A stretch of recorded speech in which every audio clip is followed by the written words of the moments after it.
Hey everyone, Brickhouse here. Disney. Disney's gone all in on woke identity politics in what are supposed to be family-friendly movies targeted at kids. So this is going to prove when you go woke and when you insert identity politics into creations, content, remakes, whatever it may be, for some people, it's not good enough. It's not far enough. So here we have from Breitbart.com and David Ng. Disney's The Little Mermaid accused of pretending slavery didn't exist, whitewashing 18th century Caribbean slave trade. You gotta be kidding me. It's a flipping kids movie.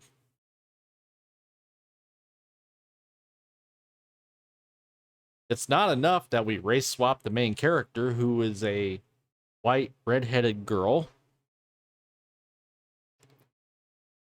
Now we have to also include 18th century Caribbean slave trade in a kids movie? To quote Joe Bite Me, come on, man. Disney's live-action multi-racial remake of The Little Mermaid isn't woke enough for a prominent diversity activist who has slammed the movie for pretending that slavery didn't exist. He even accused Disney of whitewashing out the difficult parts of our history. We already do that. We already remove difficult parts of our history. Look at all these statues that have been removed from cities and towns of Confederate generals. Look at the military bases that are being renamed because they were named after Confederate generals. We're removing history constantly that is bad or offensive. We shouldn't be glorifying these individuals.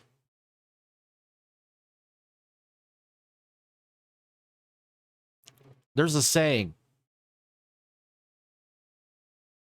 those that forget history are doomed to repeat it. I learned that in high school some 30 plus years ago in a history class, by the way. I'll continue. Marcus Ryder, a British diversity activist who also chairs the prestigious Royal Academy of Dramatic Art in London, published a blog post this week titled Disney's The Little Mermaid, Caribbean Slavery, and Telling Truth to Children. The film is set in the Caribbean in the 18th century. It does not specify exactly when, but judging from the ships, clothes, and other references, it is during a time of African chattel slavery, he wrote. And yet there's not one single direct reference to slavery, and the islanders live in racial harmony.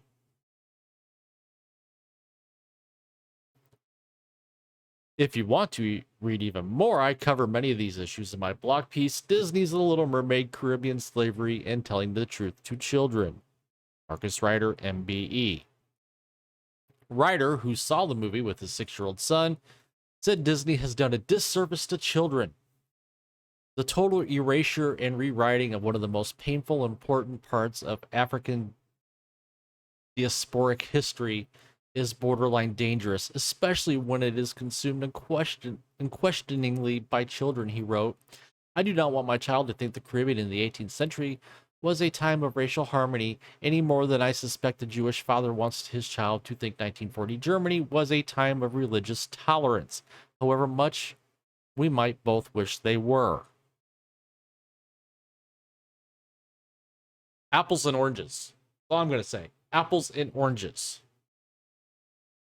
The Little Mermaid features a black actress as the title character, Ariel, while the supporting roles are filled out with a multiracial ensemble cast. The movie's villain, Ursula, is still white.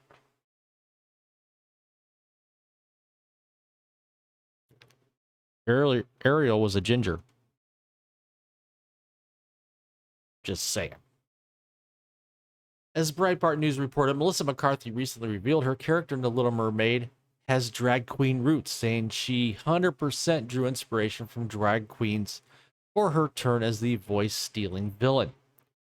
The movie's first full trailer was massively unpopular. Yeah, it was massively unpopular.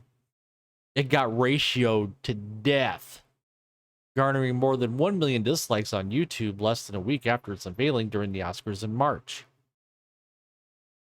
So again, here's an example of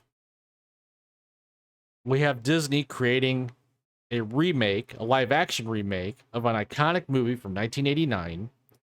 They said they updated it for modern times, so they changed the story. They race swapped the main character, and that's still not good enough.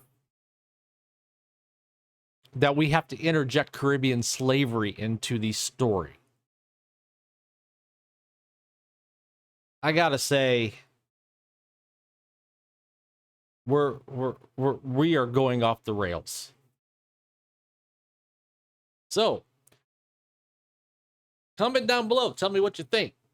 Do you think that The Little Mermaid should have had Caribbean slavery, the Caribbean slave trade added to the story?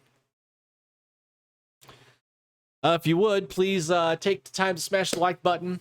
If you haven't yet subscribed to the channel, please subscribe. If you like the content that I'm putting out, it covers a myriad of things from news, politics, pop culture, entertainment news, a little bit of sports.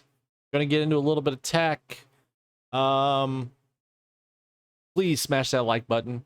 Please subscribe. Hit the notification bell to get notified when my content is uploaded on a daily basis here to YouTube. You can also catch me over on Rumble and Odyssey. And as always, I appreciate you all for watching. I appreciate you all for tuning in. And I will see you later.